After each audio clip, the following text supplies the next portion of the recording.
Okay, everyone, I've got us right at the top of the hour, so let's go ahead and get started. Welcome, hello, my name is Thomas Meredith, and I am the Senior Marketing Director for RTM Consulting. And on behalf of RTM Consulting and Kimble, we would like to welcome you to today's webcast, Successful Strategies for Scaling Your Services Organization.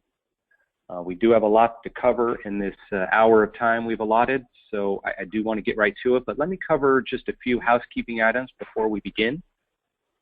We have made a copy of the deck available if anyone is interested. You have a handouts window panel there in your GoToWebinar panel on the right. Feel free to download a PDF copy if you want. We've made that available for you guys. We are also recording the webcast. So once we get it archived, you'll receive an email with a link to the recording. And please feel free to share that with any colleagues who were not able to join today or were not able to register. You can send them the link. They can enter in their name, email address, and they'll be able to see the webcast as well. So please feel free to share that if you would like. And as always, we are taking questions today throughout the webcast. Now, we don't stop the webinar for questions, but as the content is coming up, feel free to enter any questions you might have in the window pane there, your questions window pane of GoToWebinar. I will be recording those, I'll be tracking those, and we will have a Q&A session at the end of the webcast. So please feel free to send your questions, and I'll track those for us. Okay, I think that covers my housekeeping items, so let me get out of the way here. Presenting today's webcast from RTM Consulting is Managing Partner Mark LaCroix, and from Kimble is Founder and CMO Mark Robinson. Mark LaCroix, welcome. I'll hand it off to you. Thanks, Thomas, and welcome, everybody. Mark and I are really glad to be with you, spend the next hour talking with you on this topic. And there will be a polling question later where you're going to help us settle a dispute with Mark and I as to who spells their name correctly, but I'm just kidding, of course. We know Mark with a C is the right way. But anyway, let's get into it. First of all, a little bit about myself. I would say I'm kind of a career consultant, professional services person, both in practice and leadership roles, and then, of course, having been with RTM Consulting for nearly since its inception. So get a lot of perspective both from a product company background as well as pure consulting organizations as well. If you don't know about RTM Consulting, we are a management consulting firm that's been around for nearly a decade. We're on our ninth year, and really our primary focus is helping services organizations get better at what they do. And so we really run the full gamut of helping organizations both, kind of operationally as well as strategically. And I would say our sweet spot is in the technology sector, software, hardware, and general tech firms as well as pure plays. So we've helped a number of clients globally, from as small as 50 people shops to, in the multiple thousands of global delivery resources and addressing some of the challenges and the needs that we have as delivery organizations. So that's a little bit about myself and our organization, and I'll let Mark introduce himself and Kimble. Thanks, Mark and Thomas. It's Mark Robinson here. Like Mark, I've got a background in growing consulting firms, and that's in fact where the idea for Kimble originally came from. Before Kimble, we've been in large organizations running embedded consulting teams like an Oracle, and subsequently set up a number of consulting firms from scratch before selling a last one in 2009 to Hitachi Consulting when we built it to about 500 people.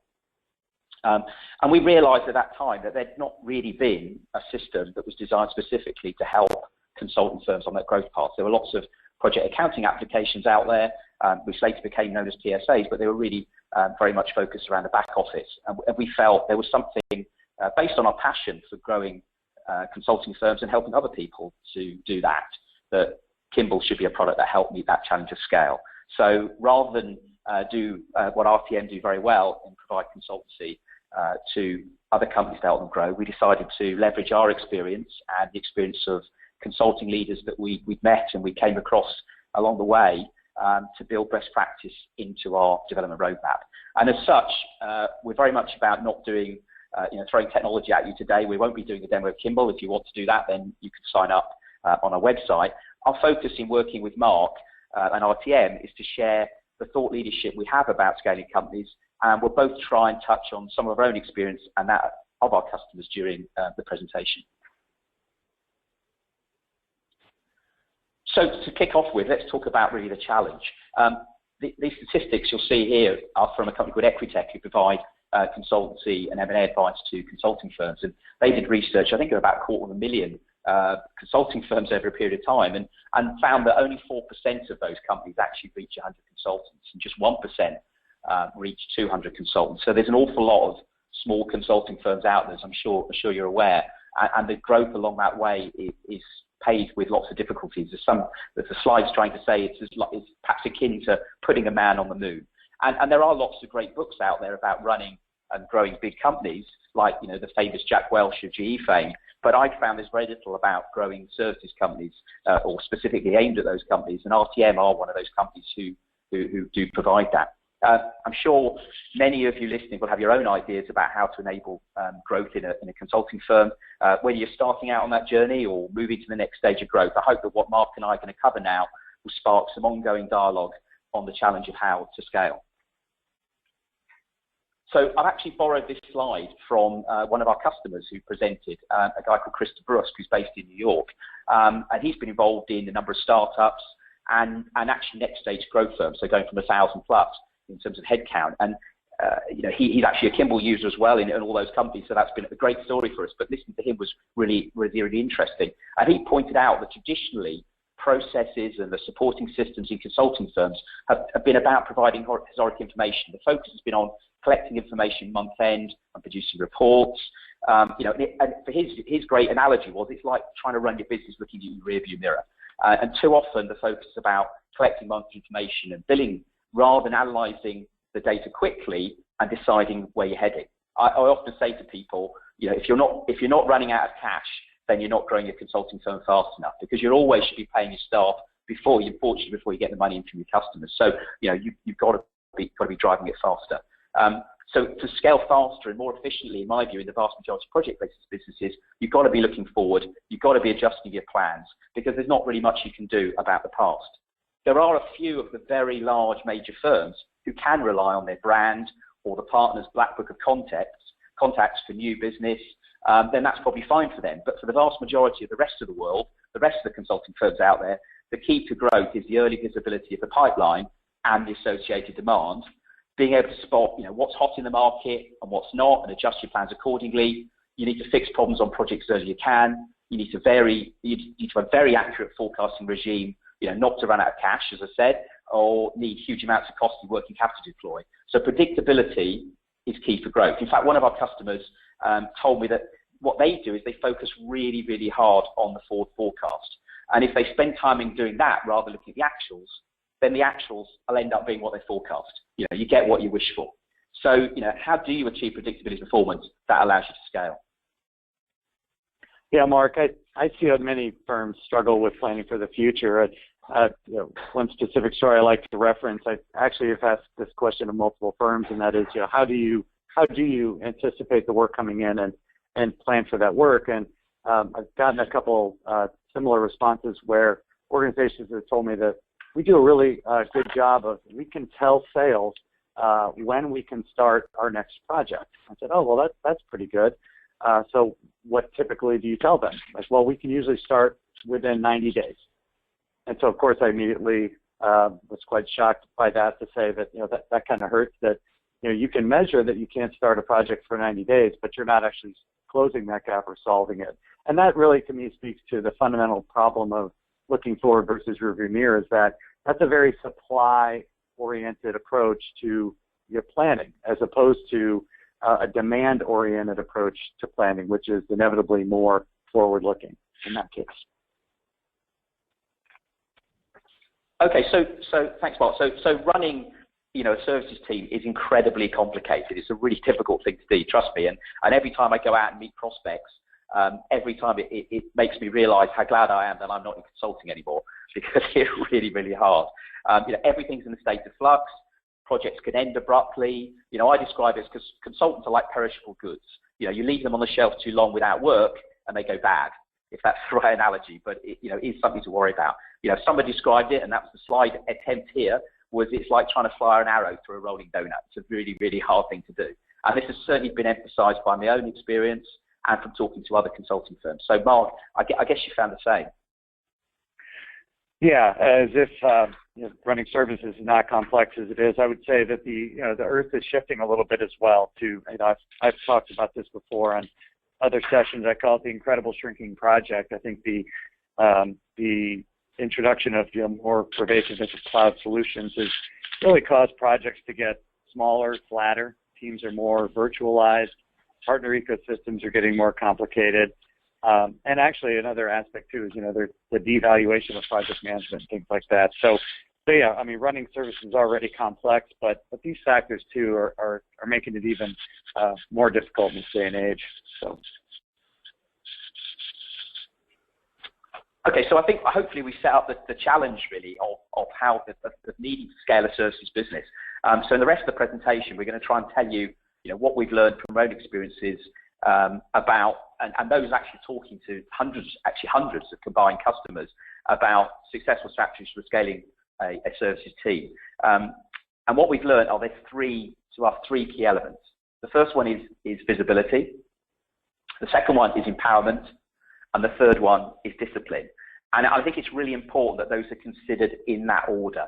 So those are the phases you go through, and you have to do the first one before you can move to the next one, and you move to the next one. And to some extent, it's a function of size of organisation, but actually, it doesn't really matter. It's important that you go through that. It's an evolutionary path, and the first one of those we'll consider is visibility.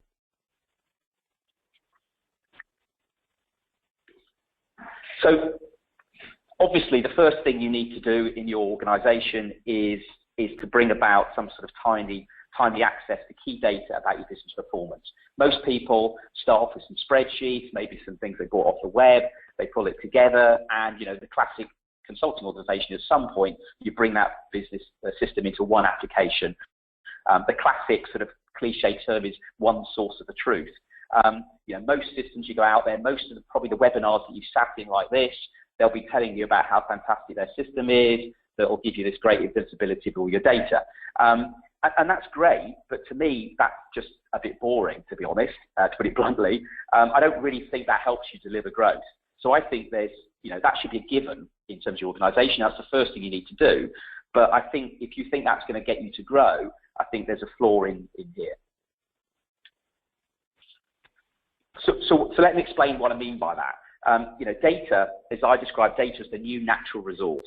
90%, I don't know if you've seen the stats, but sort of 90% of the world's data was created in the last 24 months, and it just keeps going on. But data is not like other natural resources like oil or gas, in that it's not in short supply. There's a lot of it about. What is in short supply, though, particularly in those growing organisations, is people with the level of experience to interpret that data correctly. So to see the data and actually make the right decision. And I think that is the key bottleneck to growth. Last November, I was actually in the consulting summit ran by Consulting Magazine, and they were giving prizes out of the summit to the 50 fastest growing companies in America over the last 3 years. And I got a chance to chat to probably 50% of the sort of founders and the owners of those growing businesses of all sizes. And at the same time, they had a presentation for Boston Consulting, which is obviously an amazing brand, very established. And it was really interesting contrasting the view of these owners of growing businesses, newer businesses, was that they said that the big risk for them, because it was their organisation, was that they couldn't take the risk of getting other people to make decisions in their business other than themselves, because if they had one bad project or one mistake made on a commercial situation, then that could potentially end their business, or at the very least end their relationship with the customer, whereas the bigger organisations rely on the brand. So just having the data wasn't enough. It was actually, they became the bottleneck of making those decisions. And one of our partners, Sage, has a great feature in their new Sage Live application that allows you to see financial data on your Apple Watch. And they do a great demo showing that, and it's very, very good. But to me, it's no good if the person wearing that Apple Watch has to show it to someone else to be able to find out what to do based on what's showing on his watch. And I'll give you a practical example. In my last company, when it was acquired, part of that was they merged in their government consulting practice into our organisation, and I was given the job of trying to sort out some problems in that business. And I was told that the revenue numbers were very, very down against target. And what they told me, based on the data that they saw, was they had a problem with the size of the sales pipeline. It just wasn't big enough. And when I analysed the data, though, I found that based on the same rate of closure, the same win rate that we were achieving as a separate business, that actually if they closed the business they had got in their pipeline at the same rate we would do, then they would be blowing their numbers away. So the problem wasn't to me to go out and sell more business. The problem was me to get them into a mode of qualifying better, so they were going for deals that they thought they could win more, and helping them with the way they close things and differentiated to win business. So we were able to focus on the right things by interpreting that data to fix it. So, what that recalls for me is Mark and I were talking about this idea of big data and the new natural resources. What I'm hearing more and more from actually customers I work with that are providing applications for their customers, and there's really a little bit of a new way of thinking that I'm hearing from that, and that is this idea of manage with the end in mind. And to me, what that means is that the pervasiveness of all this quote-unquote big data is all well and good, but it is starting to influence a little bit of the way people are thinking about their solutions and solving their problems. In other words, what data and information do you need to run your business, make decisions, and satisfy your customers? And so, what that kind of fundamentally implies is a couple things. One is it gets you thinking more in terms of not just looking historically, but also forward-looking as well as historical. In other words, when I'm moving away from not just solving a functional pain point, but I'm actually trying to figure out, what is that pain point preventing me from doing as an outcome? Whether it's serving a client, whether it's running more efficiently, whether it's getting projects delivered on time. Again, we tend to go after the functional requirement, but we don't really always link that back to the outcome and result we're trying to go for. So that should lead us, as we think of manage with the end in mind, there's some here that are fairly popular, like revenue forecast, right? That's something many of us are very involved in on a regular basis. But I see often, that is a very forced process where highly manual and very difficult because, but we have to do it. We don't take that same energy level necessarily to some of these other areas like resource forecasting and even future-looking utilization in all cases. And even what I'll say our most traditional metric of utilization, this idea of manage with the end in mind. We all tend to think that utilization is a good guiding indicator of the health of the organization, and we as leaders will rely on that metric to tell us a lot. But what I find is many of the customers I work with that are calculating and reporting on it, but too often I find, one, the staff are not even aware of how they're performing against the metric. In some cases, the staff may not even be clear what their target or goal is. Staff and managers are not clear even how it's calculated. Or again, potentially there's targets aren't known, or potentially the organization doesn't even have the right set of targets to meet the objectives. So, I think that the idea of manage with the end in mind is, why are you calculating and why do you have all that good utilization data? Well, ultimately, it's to run an efficient, keep your overhead managed well to a reasonable percentage, and everybody has to kind of buy into that. And so, again, it's a case of the data's there, the data can be generated, but if you don't know what you are trying to do with that data, in this case, have the whole organization buy into the utilization metric, then it's just data, and it's not really helping you shape where the organization's going and ultimately meet some of your objectives and outcomes.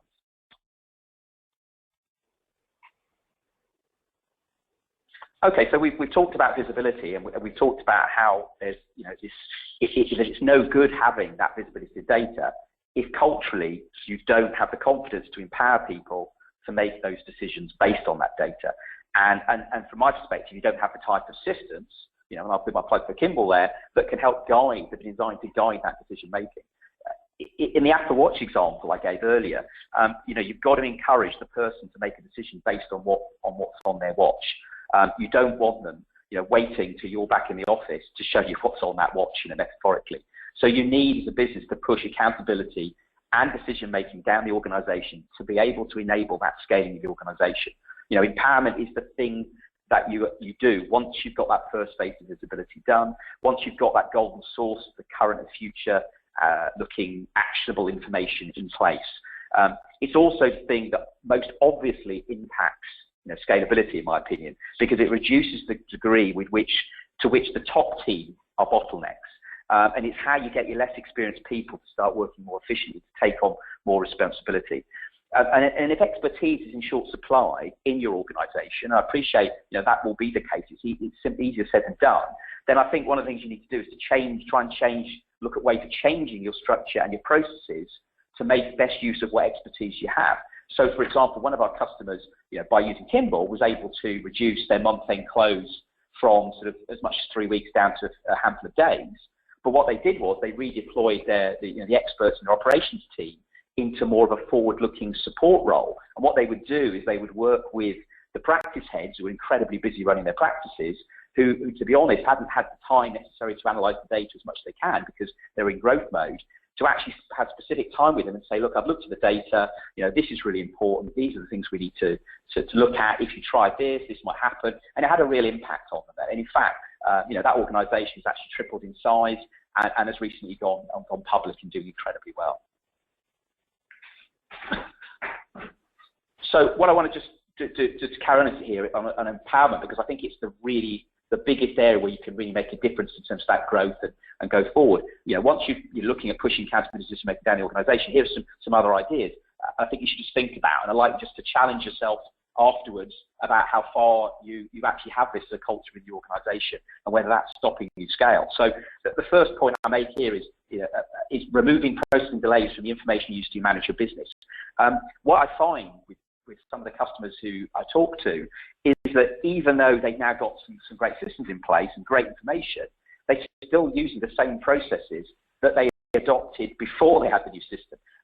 And a lot of the times, the reason they had those processes is because that was the constraint, you know, of how long it took to gather the data, and it hadn't really changed that. So, for example, you know, I often meet companies who've got, you know, a weekly sales pipeline call and a weekly resourcing meeting, because it used to take you that long to get the data in place.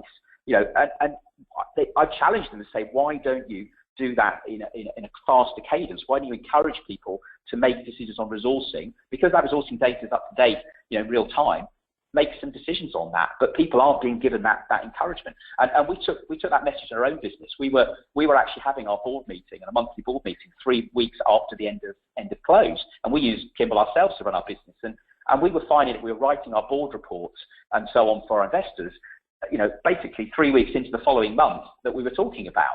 And so we said to our CFO, well, how quickly could you provide this information? She said, we can have it all in 2 days after month end. So we just changed our cycle and said, well, let's have our monthly board meeting, you know, on day 3 of the month, of the next month. And then we're talking about, you know, very current information about history, but more importantly, we're actually able to do some things that are going to affect our performance in the next month, you know, actually there, rather than 3 weeks into that month. You know, things to think about is, you know, why don't you issue invoices as soon as project milestones are reached rather than waiting for month end? You know, why don't you adjust a project when you see it going off track rather than holding, you know, a monthly reporting cycle that you go through? The other thing that I you know, recommend to people, and in my experience, is trying to create a culture of, you know, increasing resource visibility by defining early and fulfilling early. You know, so many times I'll have a demonstration to people and they'll say, well, the current process we have is, you know, when a project's won or when it's nearly won, that's when the resourcing people, you know, take over. You know, they call it the sales handoff. It's one of my competitors actually calls in there the sales handoff. Well, I don't think it's a sales handoff. My experience is it's not a handoff. It's not throwing it over the wall. It's really important that this is integrated. You know, I think you've got to once you've got that information, you need to be looking to encourage people to say, okay, very early in the pipe, in fact, as early as you can, you know, what are the resources that we might need? Then you start to see trends. Then you start to understand what you need to resource. You know, one of our largest customers, in fact, our largest customer, they came to us originally with a problem, but there was a mismatch between, you know, what people were selling and what they actually had in terms of people to supply. And what they did was to change, not just took our system, but they changed their process and said, you know, to the salespeople, you've got to put stuff into the system really early. Obviously, the application made it easier to put that information in, but then they had to encourage them to say, even if something's very, very speculative, I need you to put it in early. And that way, the resourcing people, the practice managers were able to see really early what was happening, months ahead of business where it might close. And even if, there was 10 opportunities for a particular type of new skill, and they only expect to win all of those, maybe even one, at least that gave them the confidence to say, I really need to start recruiting in my business. I really start retraining people. And also what they can do, the behavior it drove was that the practice people were actually suggesting to the salespeople when they could see these early deals, well, actually, I've got somebody who's coming available who could help you on the pre-sales, who makes a real difference to this project. And so that was really, that was a really big impact on there. So you're looking opportunities to surface all the revenue opportunities you can and make decisions on it. The other thing culturally, I think is what I talk about, is finding opportunities to recruit. For a services firm, revenue growth equals adding headcount. I mean, yeah, you can put your rates up and you can tweak a few things around fixed price and IP, but generally it's pretty much a one-to-one relation between getting more revenues by adding more people. But actually, do you empower your resource managers to go out there and look for opportunities to recruit?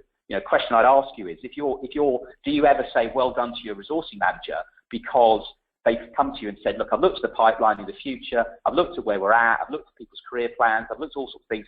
I think we need to recruit 3 people with these skills. I suspect they think they're doing a good job when they look at the current pipeline, the current things they've got to resource, and say, that's fantastic, I can do that with the people I've got in front of me.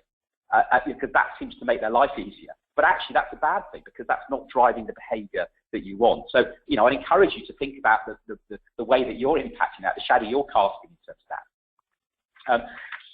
So the next point is, what I call developing mechanisms for tuning market and skills focus. So, are you having a formal session in your organisation on a regular basis that looks at what's hot and what's not? Where are you being successful, where aren't you? Fundamentally, where apart from the sort of big, large consulting firms, then, where you're going to grow is by finding areas that are new, that you can charge higher rates for, that you can be more competitive in because of the big opportunities growing before the big firms have time to switch from what they're doing. And in fact, you can only see by some of our customers, say in the sales consulting area, that have been acquired by the Accentures and the PwCs of this world, that if you can spot a market opportunity before the big guys, you can grow incredibly rapidly. So it's really important that you spend time trying to analyze that. And as I say, corollary to the earlier points, the earlier you can see into your pipeline, the quicker you can actually react to that. And the final point I'd say here is about trying to enable what I call a consultant's eye view of their contribution to the firm. When I worked back in my Oracle days many moons ago, I had to put a lot of systems, into their systems about the data. I just put in data that finance collected. When they collected that data, I had no real idea of what that data was for, and I'm not sure finance did anyway, either, to be honest. We were just simply gathering data, and a lot of applications you see out there are just about typing data into an application. Everyone has, their fancy KPI packs, but is it actually linked to strategy? Is it linked to what you're trying to achieve in the business, or is it just to give you some reports that nobody really uses? And very much, our philosophy is about having much more of a process-centric view of the world than a data-centric view. So everybody knows their part in the overall process. Everybody knows their part in the success of the firm, which is ultimately to grow it. One of my customers described it as, we went on a journey from being a bunch of nice guys, just turning up to work and doing a great job, to being a very metrics-driven organization.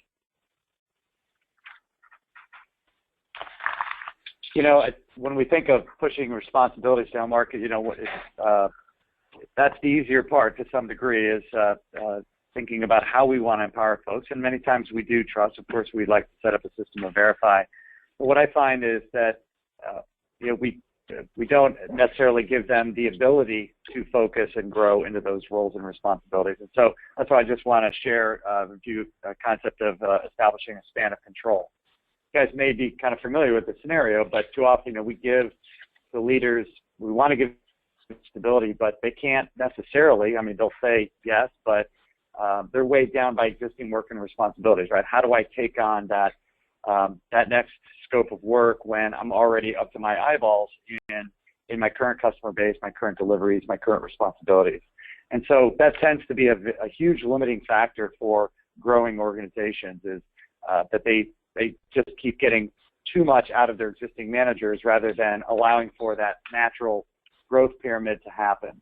And so the way in which we advise folks to attack this is to establish a span of control framework. In other words, in your organization, how much can a practice leader on average or in typical or some mix handle? How much can an engagement leader or manager handle? How much can your most senior project managers handle? This is your, this is your top of your pyramid. These are your leaders. Right? You can stifle growth just by not expanding your leadership at the same, say, proportion as you're expanding your base. And you do that by suffocating the leaders, by putting more and more responsibility on them, and rather than confronting the actual objective decision that says, guess what, we need another leader, we need more leaders. Sometimes we might be waiting to nurture a future leader rather than go external and bring on somebody new. But this, again, I find is an area that tends to bottleneck organizations. It's a leadership bottleneck. You put too much on. So this is actually a fairly straightforward exercise to go through, but I think what you'll find is that it tends to objectify the decision of growing the team and growing your leadership team as well in terms of how to grow and expand. So just something to keep in mind to execute this exercise as you try to empower your folks and move more responsibility to them.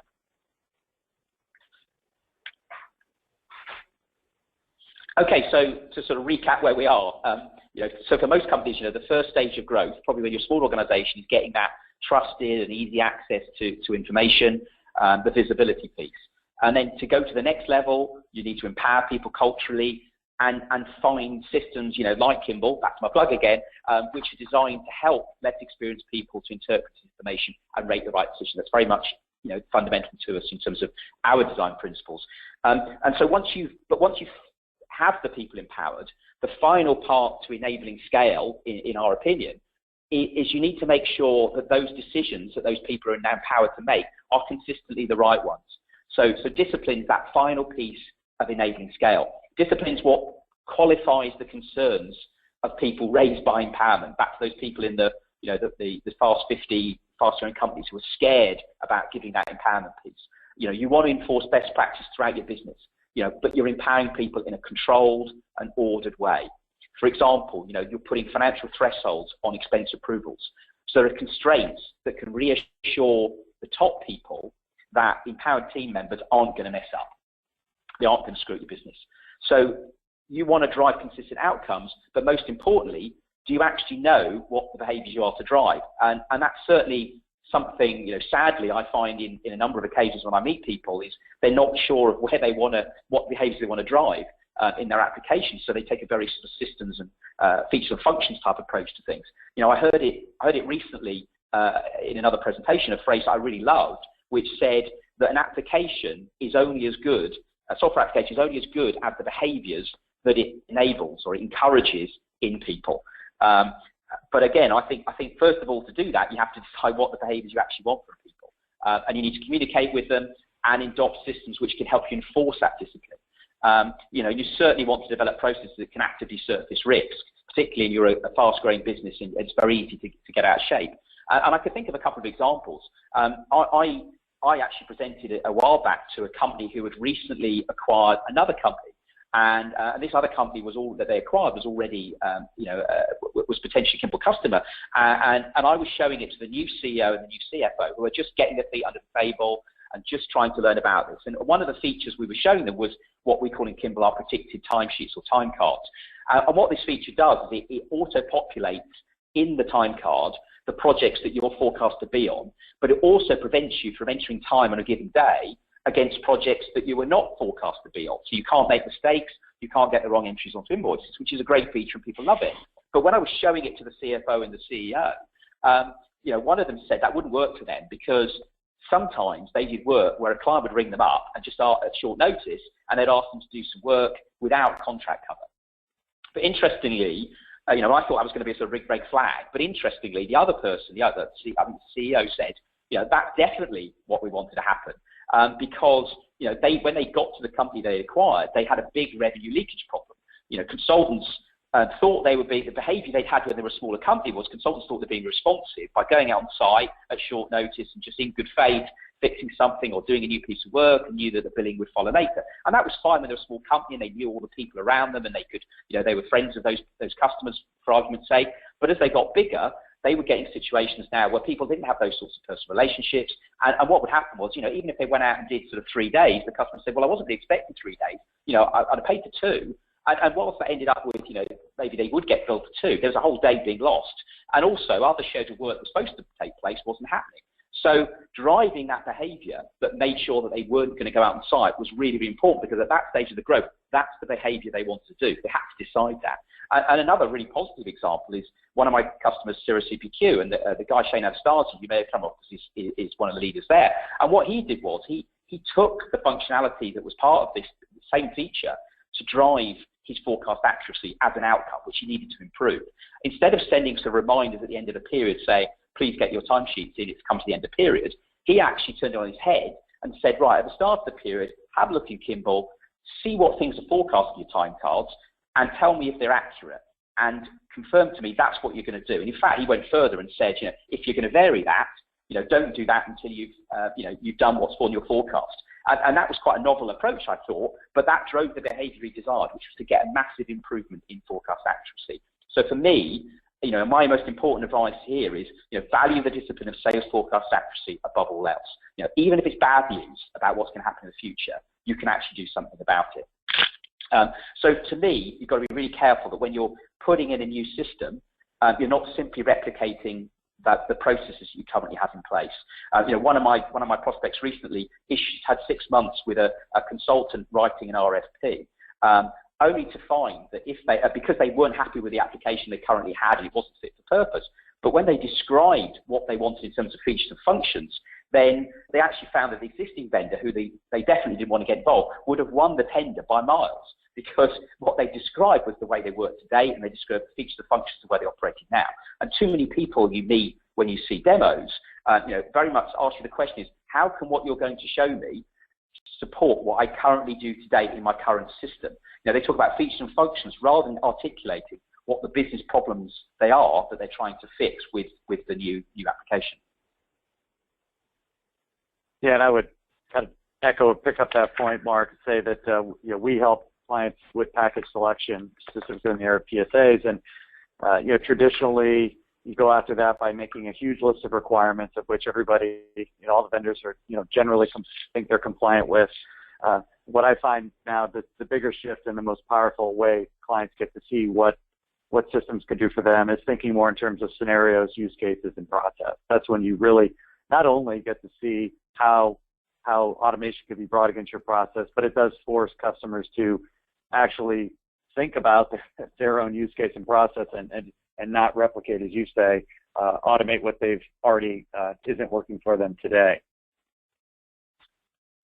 So with that, I'll make a small plug for Kimble, and saying that Kimble is process focused. That's what one of their strengths, and I think Mark mentioned it came from folks that have been in the delivery business, and I think this is their picture, and I think it goes over well, because if you were to stare at it for a little bit, or if you download it and look at it later, you'll see that I look at this and I see my entire business, or maybe even more than what is in the scope of my delivery business. But really what this can show you is that we have to take a process-driven approach, and again, this is kind of acts as a backbone of how Kimble has been constructed.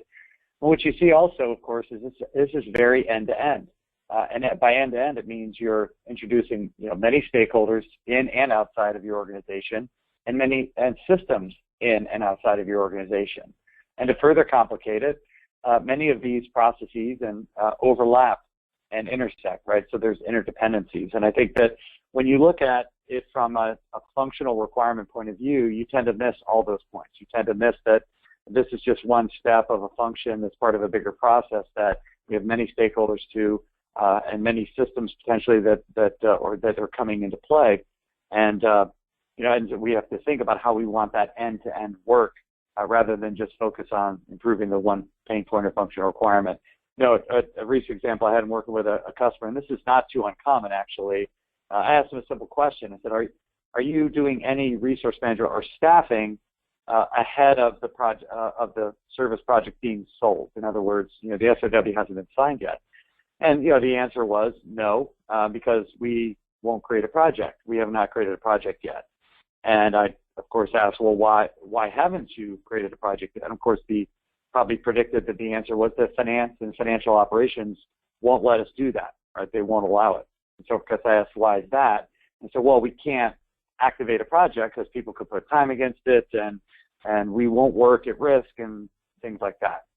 And that's a case where you're presuming the answer before you're actually defining how you want it to work.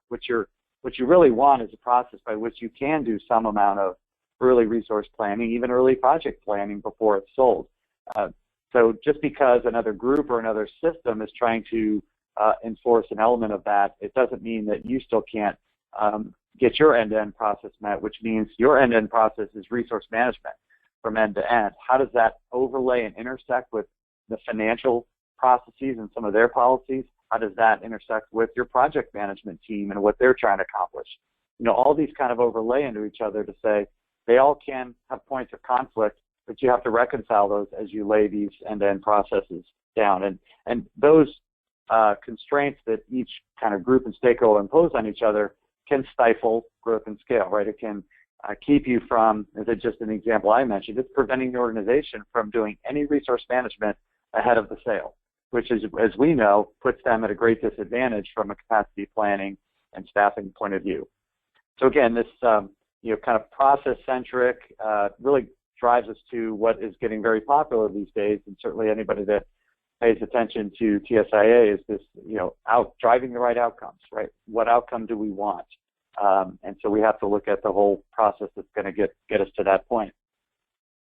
Now, what I wanted to also do in this is, when we talk about process, we also need to drive towards as much standardization as we can. When I think of discipline, first thing I think of is get as standardized as possible. And this, of course, helps with even empowerment. As we drive empowerment down, we want to make sure that we can trust that the work's being done to some level of consistency. And so that's why many of you out there probably have initiatives to drive standardization.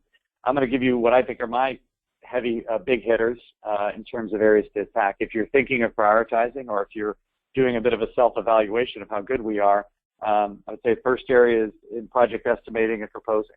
This is the first opportunity for your project to fall way off track and get way out of scope is if the process around estimating and determining the level of effort, scope, and ultimately the not so much the price, but the hours involved is in the estimating process. And it's an area that requires probably the most focus around standardization and repeatability there. Many folks are at different stages of their delivery methodology. Some have a nice one laid out, follow it well. Some are thinking about it. Some have to consider variance to it. But we help customers a lot in this area to get a lot of consistency and reuse. This is clearly a backbone of what any delivery organization needs to drive greater efficiency and greater scale, right? Get that repeatability. Another one is packaged services. Right? We might think some of our work is fairly custom. We need to get into every opportunity. I mean, the organization I used to work for, every opportunity was actually custom because they were so big and complicated. You had to look at each one uniquely. But what can be packaged? What elements of it can be standardized? Our deliveries are getting smaller. How can we put the right scope questions in there and the right parameters that can package a portion of it and then leave other portions that? Again, a huge accelerator in terms of gaining more efficiency, driving some standardization and predictability. And last I would throw in there is risk management. And what I mean by this is we tend to think every project is different, or we tend to think they're all the same. I mean, I see both ends of the spectrum. But when I view risk management, I view that as a thoughtful approach to looking at every project from a risk framework. Some customers do this really well. They immediately type their projects, A, B, C, you pick it, based on size, complexity, high profile. They basically assign a risk profile and type it. And that then dictates how that project will be treated by the organization. So you're giving it characteristics that allow you to put it in the right bucket so it gets the appropriate amount of attention, care, and feeding. So of course your most complex large should be closely monitored. Your small, quick, high churn projects less touch, right? So this kind of framework can really healthy efficiency of the organization, drive better predictability. Because really the point here is that scaling does not and probably shouldn't be linear, right? Just to grow doesn't mean that you have to grow your whole cost base. So the level of effort to do the work shouldn't be growing it linearly as you're growing your top line. And that's really what most leadership wants out of delivery is, I want you to grow, but we've all heard that phrase, but I'd like you to do more with less. In other words, I'd like you to grow 10% or 20% top line, but I'd like you to only grow the cost line only 10%, right? So, and we should be able to achieve that, but again, we have to look at these specific areas and attack them. So, the implications that this has a little bit systematically, tying it back, I'm thinking of Mark works for Kimble, and so we would be remiss if we didn't kind of talk about this from a PSA point of view. As we look at historically, some of the implementations I see in customers I work with, they got the basics, and this is talking 3, 4, 5 years ago and beyond. Getting PSA at that time was just let's capture time, measure revenue, let's get invoices out the door. And so with that came a tight alliance with ERP systems and our financial systems in doing that. And so a lot of the cases today are people are still kind of shackled or constrained by the processes or the functionality that was set up and dictated 4 or 5 years ago, largely financially driven. But what we're really emphasizing is for scale, you really have to think a little bit on the other side of things, which is CRM. In other words, what's coming in the door. So we can adequately plan for future work, set the right client expectations, and of course align our resources with that demand. So Mark, I know this is a near and dear topic to your heart. What are your thoughts on that? Yeah, I mean, I think, I've thought about this, and really, to me, if you think about the PSA vendors that are out there, then they pretty much all come from originally being accounting software vendors who just, look, as you would in those businesses, look at areas where you could add some sort of vertical market offering. So either to build or to acquire, and a project accounting functionality. So you think of SAP, Oracle, NetSuite, Financial Force, they also design their applications from that sort of back office end of the world. And that's fine, I think, if you rely on your sort of company brand and partners' black book of contacts for your sort of new and repeat business, if you're very much about that delivery focus.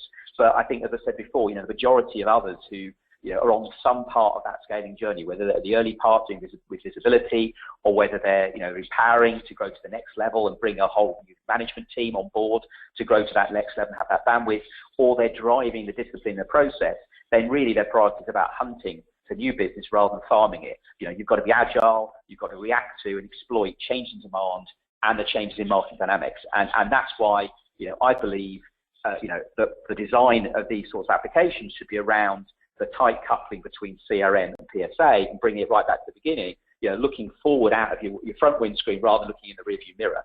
And I think that's, fundamentally what we tried to do and why we think we're very different to anything else that's gone out there. I'll be quiet now and let you summarize, where we're at in terms of actions, Mark. Great.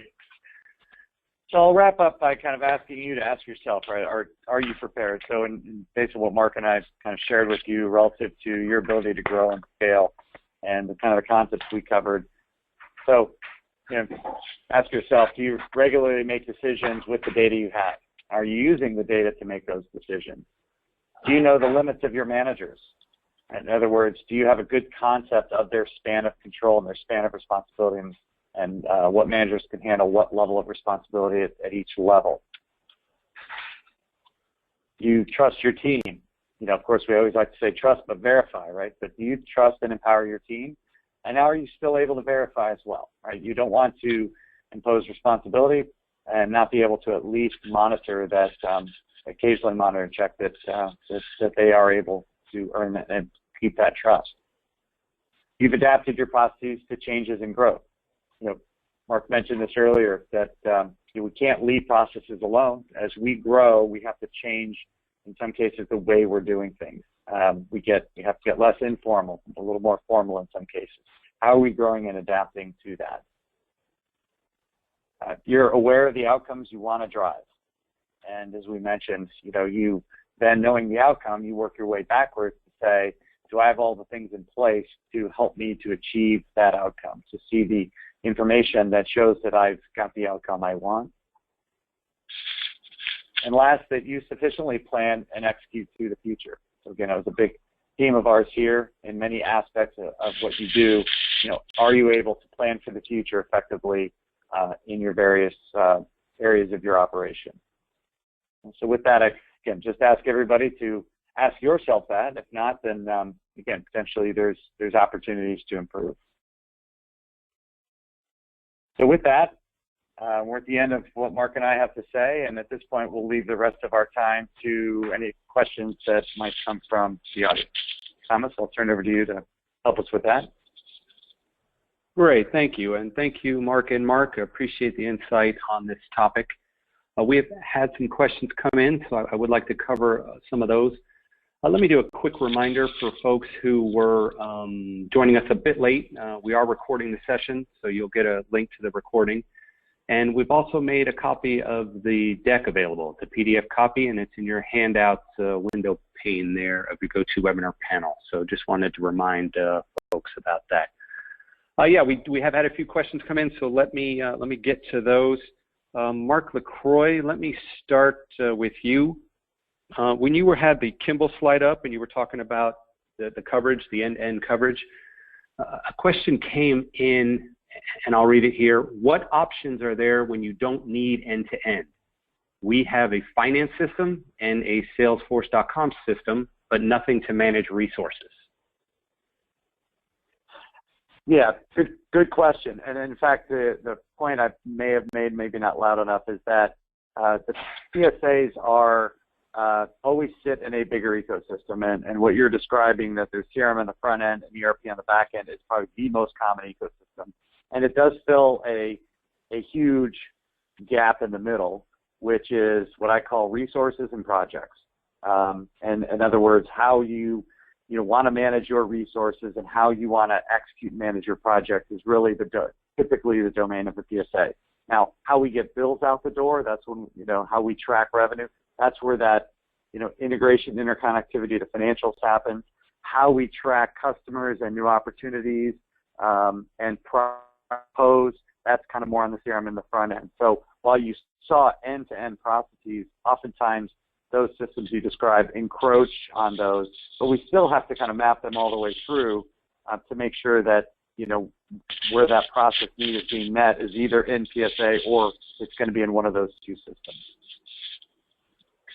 I'd only add to that, obviously, from a selfish point of view, that come and have a look at demo of Kimble, because we actually, the CRM that we're tightly integrated with is Salesforce, because we're on the Salesforce cloud, and we're pretty agnostic in terms of what accounting applications you fit in with, because I think our belief is that your accounting application will change as you grow, but you don't want to have to change PSA midstream. So that sort of best of breed solution is very much what we advocate, rather than taking a suite where you're constrained by the sort of level of quality of any one of those components. You want the best of each, basically, and that's what I think we offer. So come and have a look at a demo. Okay, let me stick with you, Mark Robinson. As you were going throughout the enablers of scale, the 3 enablers scale, and the services team, a question came in. What are the trigger points at which a company moves from visibility to empowerment to discipline as their focus?